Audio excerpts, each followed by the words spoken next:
Good afternoon, everyone. We're just going to wait for people to arrive in this webinar before we get started. So we'll wait a minute or so. Thank you.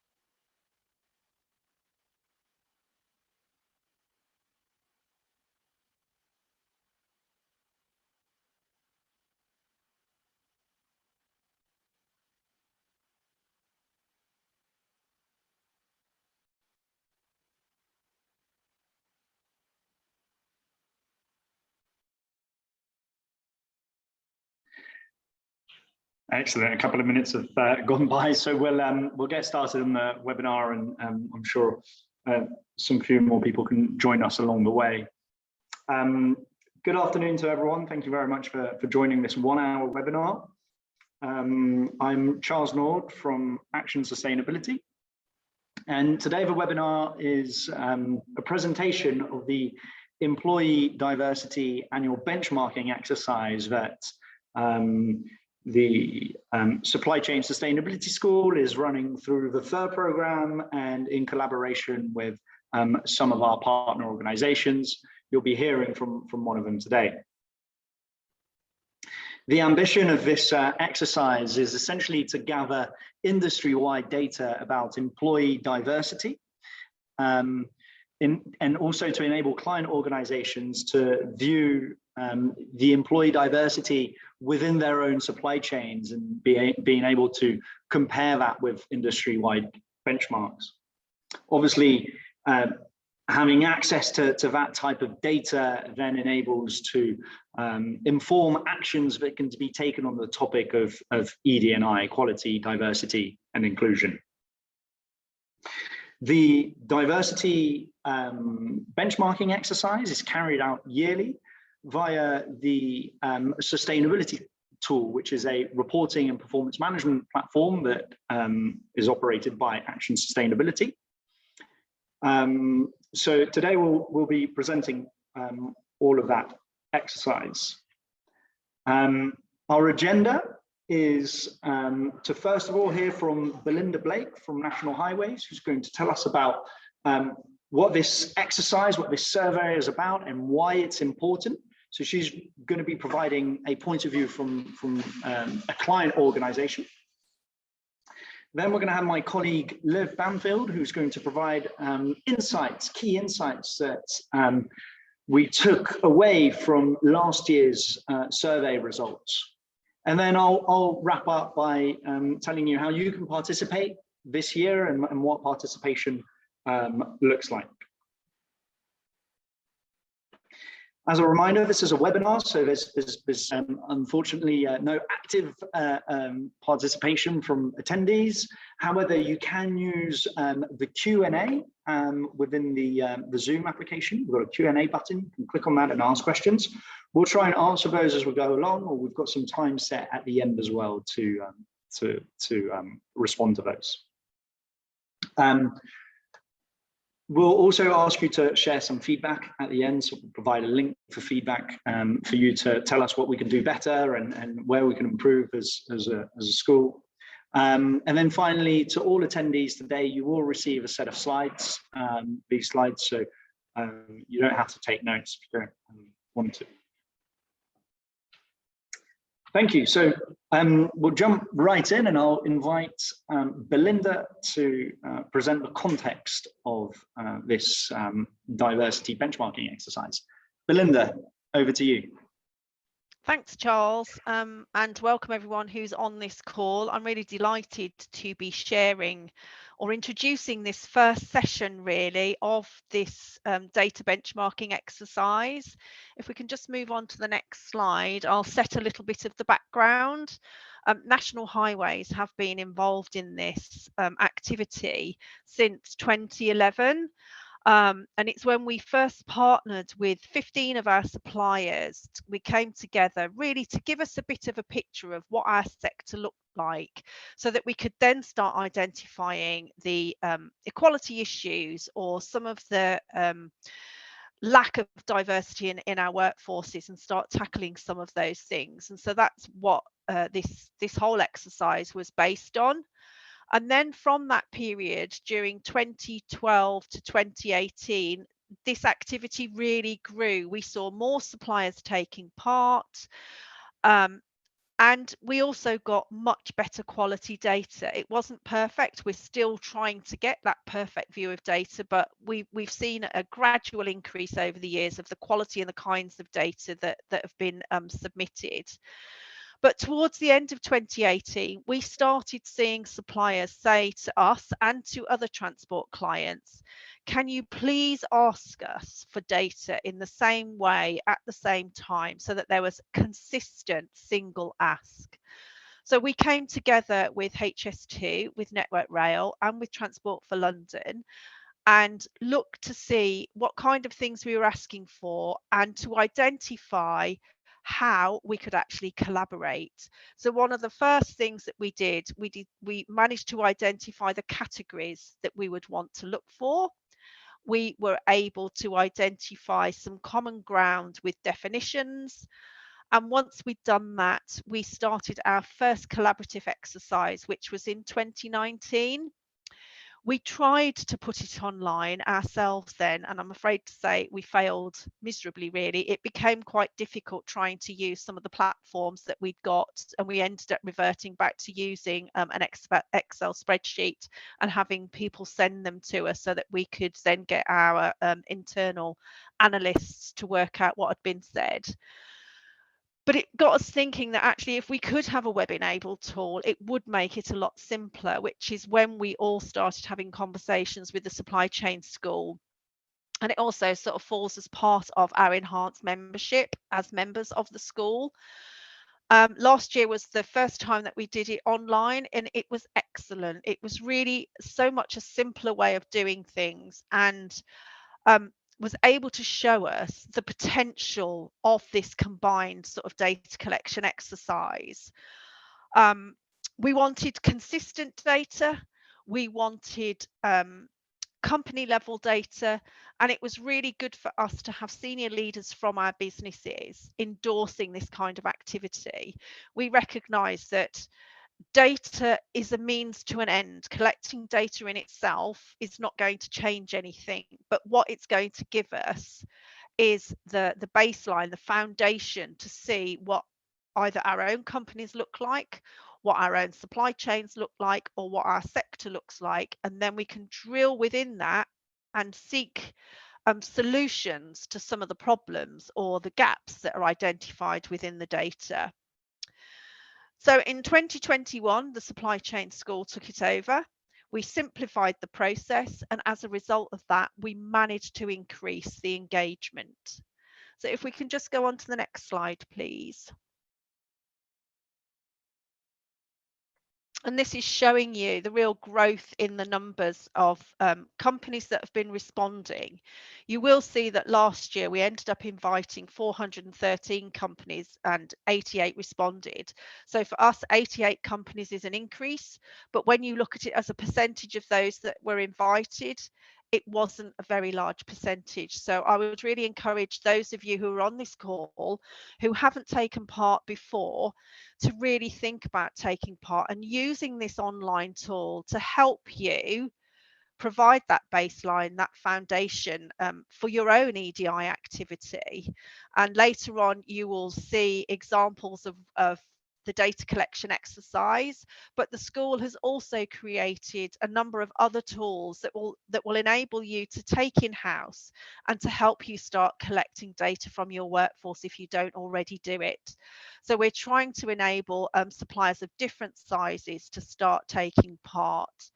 So a couple of years ago, we actually invited SME suppliers to join us. Before that, it had been mainly sort of tier one contractors and consultancy firms. And it was great to see the breadth of information that was coming in. We might not all collect all the categories, but we did see some data coming in for some of the categories. And over the years, we have seen an increase in more companies collecting more data on more categories. And so we know that the information we're getting is really quite robust.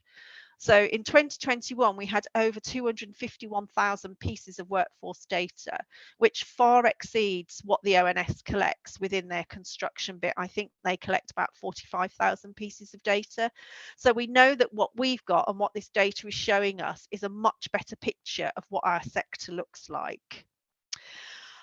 And suppliers, as a result of taking part in this activity, can then access their own dashboards, which some suppliers have found really useful because it enables them not only to shine a light on what their company looks like, but it also enables them to compare themselves to the rest of the cohort, which can be useful when you are talking to your company about the business case for EDI. If you've got your own data to show against the wider population data, then it gives you a bit of leverage within your companies.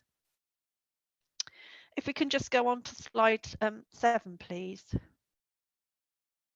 And so as a result of us doing this, we've been able to go out and share some of this activity with the Construction Leadership Council, with the Major Projects Association, and with the Infrastructure Client Group. And it's really encouraged them to think about the role that they have to play in this. The Major Projects Association are very keen to adopt this same approach and are talking to their members to work out how they can best do it. The Construction Leadership Council saw this as being a really good way of helping us identify what our sector looks like and for our suppliers to take part in this activity. So it's been really good to see that other organisations outside the major transport clients taking an interest in this and seeing the value in collecting workforce data. I think if we go on to slide number 8. So this is just to show you what we managed to collect last year. So like I said, we had over 251,000 pieces of workforce data, 88 companies took part. The actual activity takes place over the summer. So I think we're launching it in July and the data collection activity closes in September. But we look for suppliers to give us the data set on a set date. So it's always the 1st of January of that year we're asking for, so that we get a snapshot of what our sector looked like on the 1st of January. And we've been expanding some of the categories and some of the things that we look at. So you will see that first line is, generic protected characteristic categories. And then on the second line, we are looking at recruitment processes. So we break down the recruitment process from who's applied, who's been shortlisted, etc. We look to see what kind of policies companies have got. And then we look at some of the procurement approaches that are taken. And we're also looking to add in some more categories. So this data collection exercise is an amalgamated approach that has taken the approach that National Highways have undertaken with their supply chain since 2011 and the approach that HS2 has under its contract management. So we've blended the two, and you'll see later on how we've got a full version of the tool and a lighter version of the tool, and then how people can access the dashboards and things like that. So for us, it's been really, really important. It has helped us identify, along with our other transport clients, some of the issues that are going on in our sector. It's identified that we're not very good at collecting disability data, whether that's because people with disabilities don't feel safe sharing their data, or we've not communicated the importance for collecting this kind of workforce data very well in the past. But it's also enabled us to identify the kind of things that we might need to tackle going forward. So one of the things that we've been looking at is the recruitment approaches, because last year's data really gave us some quite startling figures, and you'll hear those later on. but it's also helped us recognise the kind of things that we should be focusing on together. So it's been a really valuable exercise. And given that, Network Rail, National Highways, Transport for London and HS2 are taking part in this and are going to be moving into the space of really encouraging their supply chain to take part, and the emergence of the social value agenda and the PPN 0620 that asked about, how many new people have you brought into your companies with different kinds of characteristics. This data collection will really help you evidence some of that. So I'm now going to hand over to Liv, who is going to explain a little bit more information and share some of the insights. Thank you. Thanks, Belinda. Hi, everyone. So I'm Liv, and I'm going to take you through some of the insights from last year, from our last benchmarking activity. Next slide, please. So as you can see here, this is the list of the characteristics that we collected last year, and this year we're also adding pay gap. We're adding this for ethnicity, disability, and gender, just kind of to increase the data that we're collecting. And as Belinda just mentioned, we collected data either via a full method or a light method. So the full submission method is for organizations with more than 250 employees, or for those under is voluntary. And this method allows us to link all of these characteristics. So in the file that you'll submit, it will link such as something be like being a woman, over 65, Muslim, etc., which allows us to have greater data granularity for analysis. And then the light version is a bit more simple. So you input data such as having 200 women and 300 men and 23 people under 20. So that's kind of the difference. Yeah, so over the next few slides, I'm just going to show you some of the data that we got out of the system this year. So can you move on to the next one, please, Charles? So here we have a graph that has been taken from the full data set. So we've got those linked characteristics between age and gender here. So as you can see, we can see the different age profiles between men and women in our data set. So you can see here that for the men, there's a skewing towards a 50+ age group, whereas for women, the skewing is more between the 25 to 30 age range, and then there's a slow decline. So we find these graphs really useful when looking at trends. It allows us to have a greater understanding of the workforce kind of makeup, and the yearly monitoring supports this. So we can see if specific programs or any implementation methods have any impact on the skew of data, and see whether the graphs match up year on year, if there's trends like whether COVID had an effect, stuff like that. If we move on to the next one. Here we're looking at disability over the years, so from 2018 to 2021. We're looking at the percent of disabled people who declare themselves as disabled, non-disabled, prefer not to say, and unknown. And then the bar on the far right shows ONS population data average for 2021. So that's based on the census. So it's looking at what is declared for the UK. So we can see that this year's comparison shows that the percentage of disabled people was only 2.2% of the workforce that we collected data for, compared to the ONS target, which is 11.2. As Belinda mentioned, disability is somewhere where attitudes of declaring whether you're disabled or identifying yourself as disabled, there's issues around that. What we can see here is there has been a change. So you can see that the percent of unknown has decreased since 2018. So the data set is becoming more robust. The prefer not to say has varied year on year, but overall the engagement with answering the question in this category has increased, which is great. But obviously there's still progress we need to make on this. So the ONS data set in the diversity benchmarking activity is set as like the target, and then we also use the data for 2021 here to be the benchmark. So organizations in their dashboard would be able to see what the ONS target is, what the benchmark is, and be able to compare what they are compared to those two values, which is really, really useful to see how you stand within the industry. And then if we move on to the next slide, here we're looking at ethnic minority groups. So we can kind of display and analyze data in different ways. So we can look at it, this is from the full, so we're able to look at it more granularly. So here we've got the breakdown of ethnic minority groups, which makes up 13.3% of the data captured in the tool. And here we've removed the white category. So this is the full 13.3%. So we can analyze it further to see the makeup. We can interrogate it further. So this allows us to match up better with the ONS average, because these align with the ONS data statistics.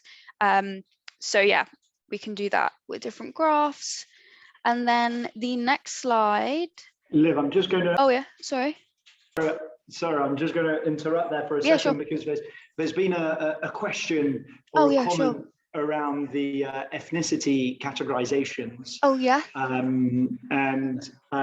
I think it's worth saying that we align to the ONS categories through this exercise. So we're not seeking to modify those. There's a comment that there's an other white or white other section, and that can sort of feel off-putting for people to sort of have to identify against that. I think we're not trying through this exercise to modify the categories. We're just trying to align to the ONS data set so that we can create an industry benchmark. So I guess we haven't really questioned some of those categories. No, we've aligned in every category. So say with gender, we use the ones that ONS has used as well. So male, female, non-binary, they're the ones that are asked. We basically just aligned. So yeah, that carries out throughout all of the questions. It just allows us to have that comparison. Liv, can I just come in there as well? I recognise what the person who was asking the question was saying, that absolutely I agree. that white other is not really a catch-all. But like we said, we were basing all of our data collection categories on what the ONS collects. If they've changed them, the difficulty was trying to find out what was going to be in the ONS last year and changing any categories that they'd got. But given that nothing has been fully published of what they found from the 2021 census, we're still using the 2011 data categories. It's just the way it is at the moment, but we do recognise that white other is not satisfactory, and we would like to be seeking a way to amend that if possible. Yeah, absolutely. Let's hope that the powers that be can hear us.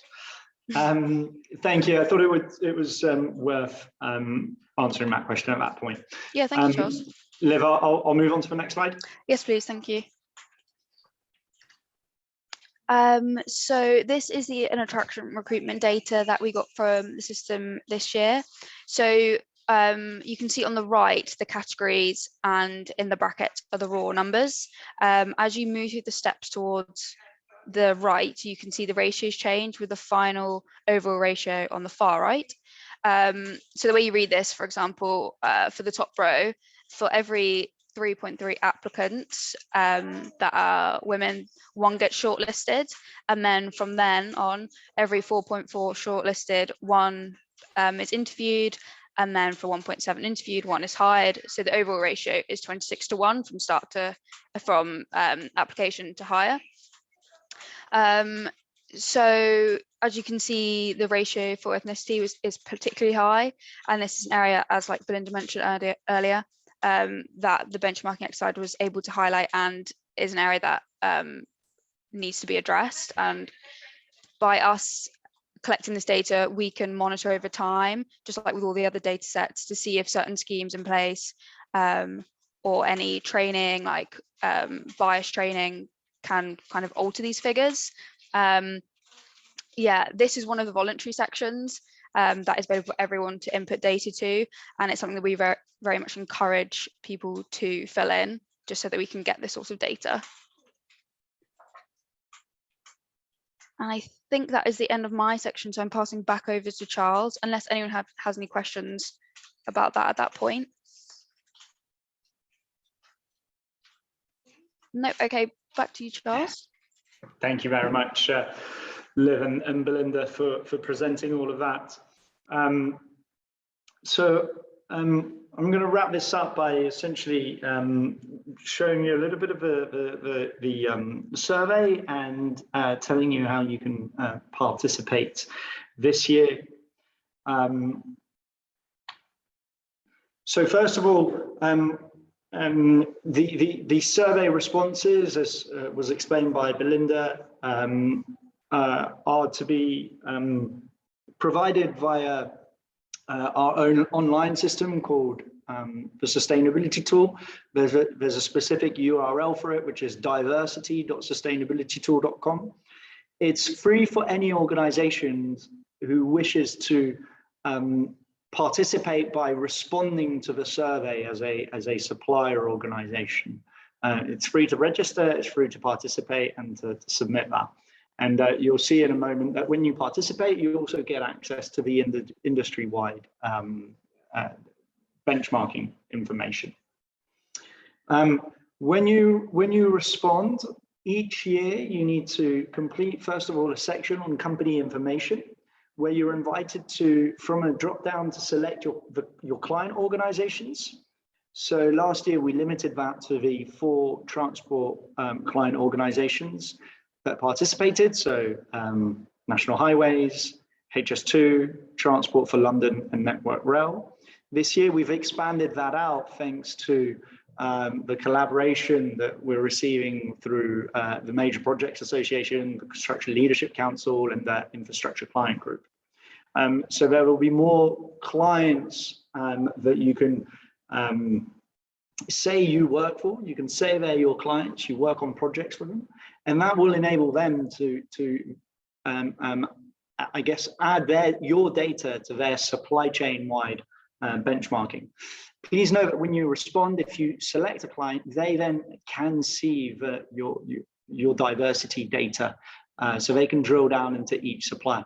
Other organizations, if you don't select them as one of your client organizations, they won't be able to see that. We're doing the same as well for main contractors as well. So if you happen to be sort of several tiers down the supply chain, you can say which main contractors you're working for as well, or with as well. You're then asked to indicate whether you're typically a consultant or a contractor. That's one of the fields that we're using, because then we can look at the difference between and filter the data by contractors and consultants. Due to the nature of the work, we're expecting differences in the diversity data, and we feel that that is one way of looking more specifically at the contractor and the consultant groups to analyze the issues that may arise within those 2 different types of organizations. Then you are required to say which tier of the supply chain you're typically at, whether it's tier 1, tier 2, or tier 3, or whether you're a client organization yourself. This year we're adding a list of sectors so that respondents can also say which sectors they work in. And that will then help again to sort of further analyze the data and break some of the benchmarking information by sector. You're required also to provide your UK headquarters location. We feel that maybe geography as well can provide some insights, and we do expect some disparities based on your UK location. The size of your organization in tranches, and then data coverage. Data coverage refers to the number of employees that you will be providing data for. So you might be an organization with 5,000 employees, but you've only collected data from 1,000 of your employees. That's what you would indicate here. Essentially, what's the population size of the survey you've carried out internally, and that you're then able to share with us through this. This is the first section of the report. Once you've completed that, you're invited to move on to the second section, which is the employee log. Liv specified that this part isn't mandatory for organizations below 250 employees. If you're above 250 employees, you are required to complete this section. And essentially in this section, what we ask you to do is to provide I guess, a log of your employee data, line by line for each employee. There are no identifiers for us or you to be able to specifically identify an individual, so that remains anonymous. The data aligns to what Liv was showing, so gender data, age data, disability, ethnicity, religion, sexual orientation, whether they're voluntary leavers or not, reasonable adjustments, whether they're flexible workers, whether they're part-time. Providing this level of data, as Liv was explaining, gives us an opportunity to analyze sections of the information in real granular detail. It's much more insightful for us to be able to break down, let's say, gender and ethnicity by age groups. So providing this log of employees enables us to then do that type of analysis on the data. Once you've completed that, or if you're below 250 employees and you want to skip this stage, you can. Once you've completed that, you're brought on to the next section. In the next section, you have a series of tabs that you can click against, starting with the survey type, age, disability, and so on and so forth. This is a screenshot of the system again. And there, what you can see is we're on the disability tab. You can see that that's highlighted there. If you've provided data via the log, if you've completed the log in the previous step, the sections 2 to 7 will automatically be completed. So all your age data will be automatically provided, the disability data. So from your logs, the system will tell you the total number of disabled employees, non-disabled, those who prefer not to say, and those who have unknown disability, and so on and so forth. So if that is auto-completed, you don't need to complete it. You can jump straight to tab number 8 and complete tabs 8 to 12 around company policies, workforce monitoring, recruitment processes, voluntary leavers, and supply chain and tenders. If you haven't completed the log because you're below 250 employees and you didn't want to complete the log, then you would need to provide this higher level information for sections 2 to 7. Once you've completed this, then you can submit your response for 2022. And you will then have a dashboard that will show your information, how that compares to the industry and ONS benchmarks, and then you'll also be given access to the industry-wide dashboard, where it's an aggregation of all the data provided by respondents. That is kept completely anonymous, so there is no way that you can then sort of track down and look at other suppliers or for organizations to look at you. Only your client organizations will be able to access your specific information that you've reported. So what I'm going to do now is I'm just going to share a different window. Hopefully you can see that. Maybe if Liv or Belinda, you can confirm that you can see my web browser now. Yep. Yeah, thank you. So what I'm sharing right now is a sway. Essentially, it's like a live newsletter that you can that we can update, and you can sort of keep up to date on this exercise through. We'll share this link via email afterwards. But essentially here, what I want to first show you is a video that just shows you the system in action. So I'll go through that. Cool. This is a brief demonstration to show you the data capture system we use for the industry workforce benchmarking exercise. I'll walk you through how respondents can contribute by reporting and then analyze their own diversity data against industry benchmarks. Companies are invited to voluntarily complete the annual survey by registering on the diversity tool. Registration is open only when the survey goes live. As you can see, the registration process only takes a minute and all participation is free of charge.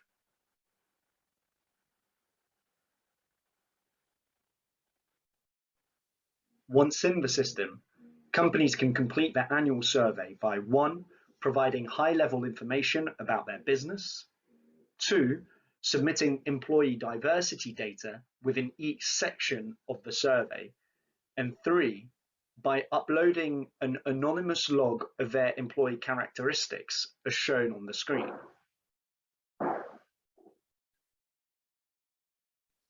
Once their data is submitted, respondents have access to a dashboard summarizing their company diversity characteristics. Red, amber, and green rated indicators show where they are above or below ONS and industry benchmarks. Tiles are grey when there is no benchmark to compare against at this stage.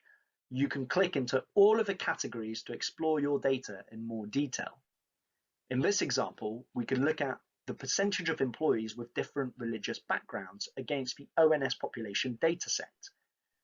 By clicking on multiple indicators, we can also compare groups against others. Once next year's data is reported, these dashboards will also start showing trend lines from one year to the next. Respondents also receive access to the industry dashboard, which they can use to compare with their own diversity KPIs. Here, the data is anonymously aggregated across all respondents to show how the industry is performing overall. In addition, client organizations can also analyze the diversity of employees in their supply chains. The color coding principles are the same as in the company dashboards.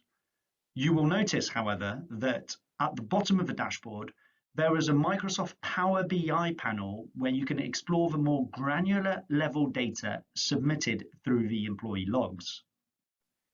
Here, we're looking at the age group distribution, which we can filter by variables. Click on the page numbers at the bottom of this panel to explore other sections of the dataset.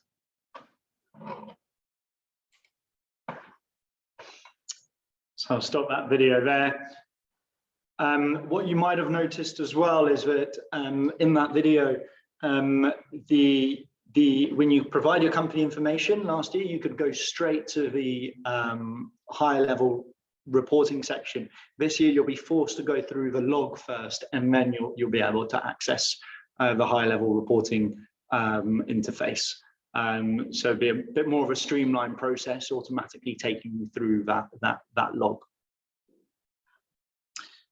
I'll just share my screen again. There we go. We should be back on PowerPoint now. So for this year, for 2022, the survey goes live on the 4th of July and it'll be open until the 5th of September. So we're encouraging all organizations to participate, to provide their data and contribute to this industry exercise.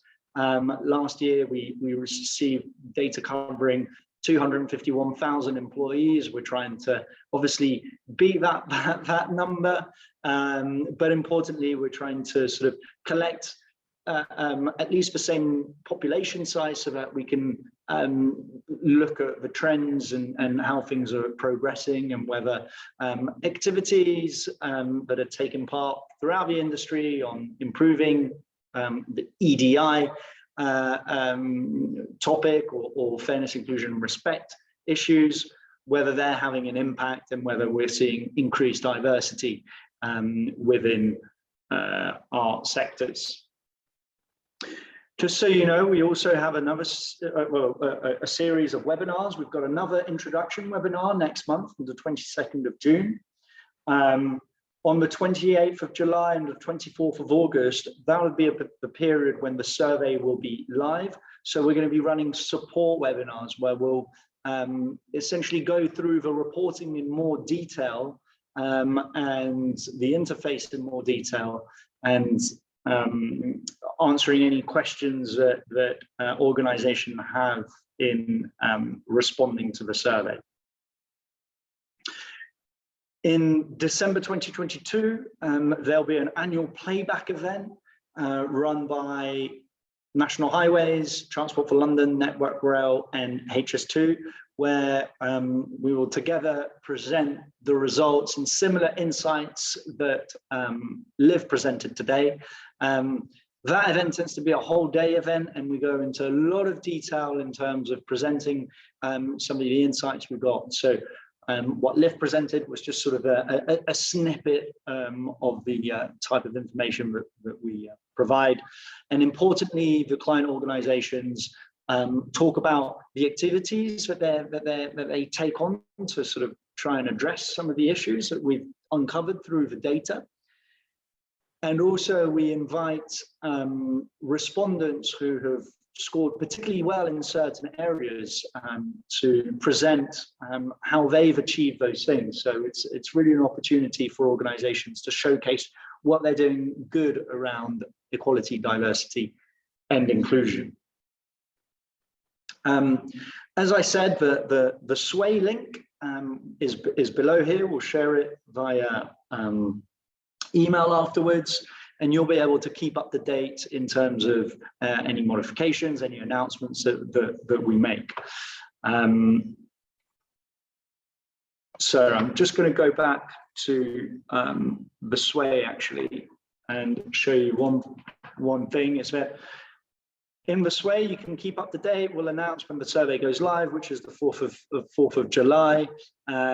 If your client organizations are promoting risk within their supply chain, you should receive an email prompting you to participate. Currently, you can't log into the diversity tool and respond for 2022. You can go in and register, so you've done that piece, and then when it opens up, you'll be able to respond for your 2022 data. And I'm just going to go to the bottom of this Sway, where it holds all the key information. But one important thing is that, first of all, you've got access to the data that is requested from you. So it's available here. You can download it through this Excel insert that's here. Final thing, if you as an organization don't currently collect or survey your employee base, so you wouldn't have any data to provide to respond to this, we've created a survey that you can duplicate, make your own. It's through Office Forms, and essentially you can then promote that to your own workforce and ask everyone to complete it, and that will help you to collect all the relevant information you may need to complete the diversity survey. So there we go. My final point is that if you are an organization that would be interested in being on the receiving end of this, so being able to promote this through your own supply chain and being able to have access to that data so you can compare your supply chain with the industry benchmark, then do get in touch, because we can make that possible. Obviously, there's a fee associated with that, but we're having more and more organizations who have signed up to that as well. So thank you very much. We've got time for questions now, and feel free to contact us via email, and we will also send the PowerPoint slides, as I've mentioned already a couple of times.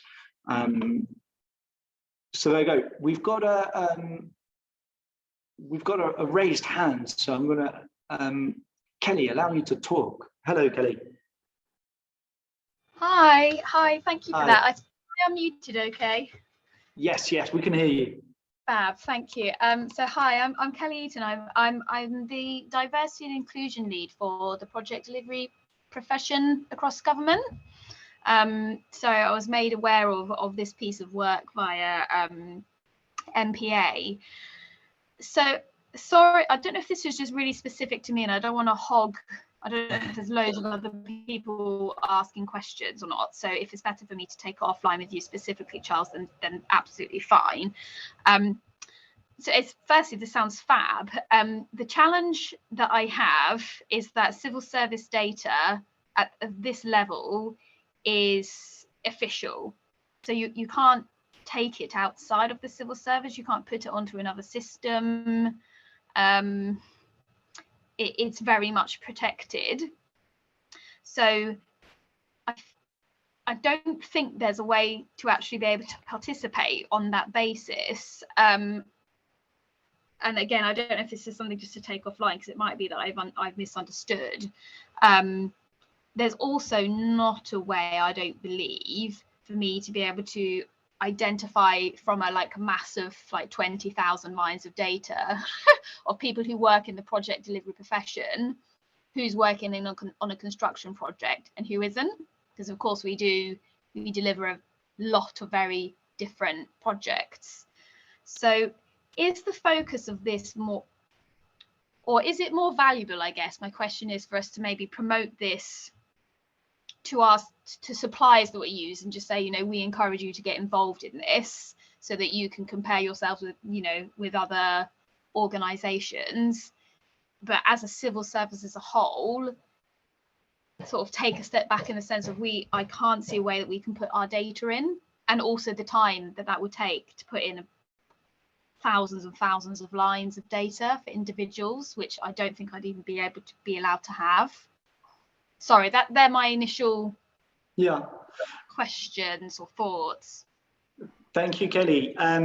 So first of all, I think you bring up something which I wasn't clear about actually, which is, let me just go back a few slides. Here on this log, just to clarify for everyone, you don't need to complete that line by line. You've got the ability to upload data you've got from Excel or CSV, for example, just to reassure you. So we're not expecting individuals within organizations that complete this line by line.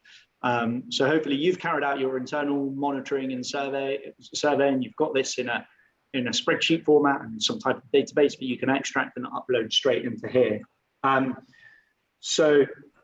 But then to come to your question around, the civil servants, if you're unable to take that outside and put it into the system, and I guess it would be difficult for you to participate. However, we would encourage you to promote that to your supply chain and ask suppliers to participate. I think that would be very, very useful. And that means that their data would contribute to the industry-wide benchmarking exercise.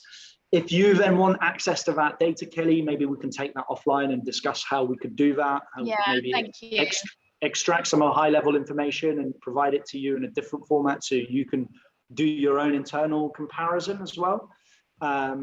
So there's a possibility there. So do drop me an email if you want to.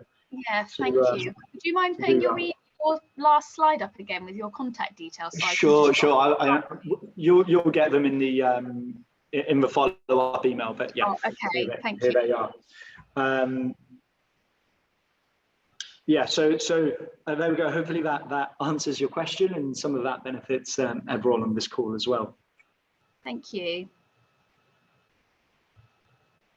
And you were the only question so far, apart from the ones that we've addressed already during the chat. So we've got a few more minutes. So I'll gladly sort of stay online, see if anyone's got any questions, and then if not, please, well, thank you very much for attending first of all, and we hope that you'll participate. Please do reach out if you've got any sort of questions that come up in a few days' time. We'll be glad to respond to them. So again, feel free to drop off now, I guess. But I'll stay online to see if there are any remaining questions.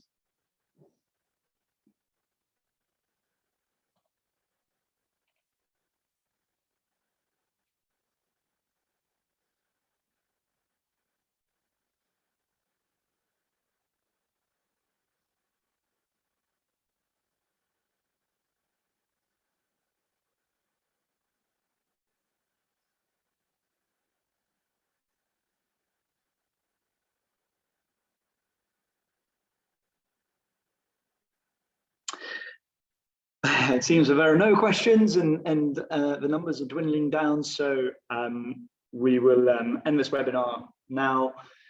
Thank you very much, everyone. Liv and Belinda, for your great participation, and have a good day all.